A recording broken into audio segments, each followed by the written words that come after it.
Last week I shared a video of my Barbie upgrades and received this comment. So I'm going to use my Mini Me today to share with you some of the upgrades that she has received today. So I hope that you enjoy. I do think that this doll looks like me. Let me know what you think down in the comments. On the last video, I was sharing with you all how some of the tattoos that I previously applied looked very worn. So my solution to that has been to apply the Mod Podge. These are the tattoos that I will be using for today's demonstration. And I wanted to find one similar to the one that I used. These are the products that I will be using. And I always forget to take the plastic wrapper off, so I have destroyed a lot of the tattoos that I had. But I just apply it with water. I let it sit for a while. Once I think that it is fully applied, I then peel the paper off, make sure that it's dry before applying the Mod Podge. This one I missed a little spot, but that's okay. I think it came out pretty good otherwise. I did apply a tattoo on my Minnie's back and one on her arm. I decided to make her a charm bracelet since I have charm bracelets. I am out of one of the sizes of the rings, so I used the smaller ones and just added some charms on there. I used those pliers to seal it closed or to seal it as tight as I think it needs to be so that the charms will stay on.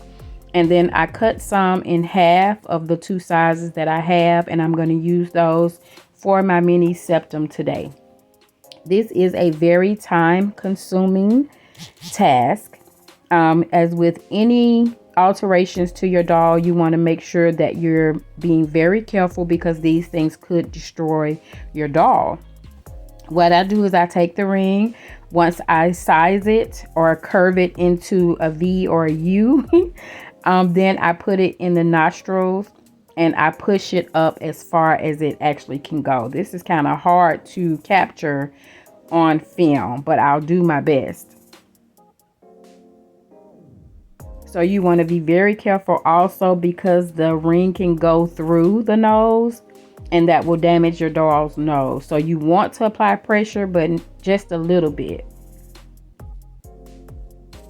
And once I get it to my liking, then that's it. So this is a trial and error thing, or has been for me. So I'm going to move forward to try to show you how I make the wedding band or wedding rings. I'm going to use my blade to split the doll's fingers, and this is a very tedious thing to do, and because it's a blade, I would suggest that you be careful in doing that. So once I get the fingers divided, I go ahead and place the band around the finger so that I can get it to or determine what size I want it to be. And then once I determine the size that I want it to be, I will use those pliers again to go in to squeeze the ring together. And I will chip off any excess of the band that's left. These are very sensitive, so if you want, or if you're cutting off any excess, make sure that you're only cutting off what you don't need, because it will sometimes cut off portions that you do need. So you just have to be very gentle with this process. So there we go. We have the ring or the band, and it goes all the way around. I have sealed it. Depending on how tight or loose you make the ring, you'll be able to remove the ring and put it on and off as you desire. But the tighter that you squeeze the ring together, the more secure it's going to be on that finger. These are the rhinestones that I use. I have about 10 different sizes. These are made for nails, but I also use them for my dolls. So today I'm going to use one of the larger ones. I like to use the Mega Hole nail glue, and that has worked for me as far as keeping my dolls' rings on, because some of my dolls have just the rhinestone portion on and it's still on their hand. So that seems to work. I tried to put a little dab of glue on the rhinestone itself and just a little bit on the band to keep it as less of mess as possible, I guess I'll say.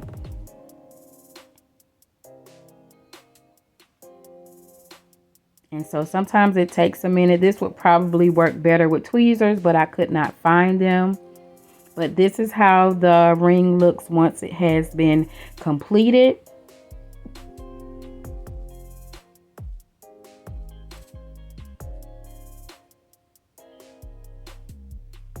And I think overall it looks really good. I'm also pleased with the charm bracelet that I made. And then once I get it on and I know that the ring is secure and the rhinestone is secure, then I just go over it with some nail gel as the top coat. And I'm also going to sit the doll's fingers under the UV light for about 10 to 30 seconds.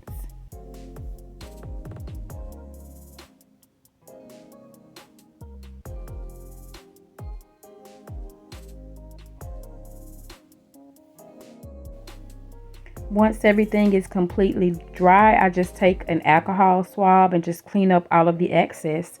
Let me know what you think.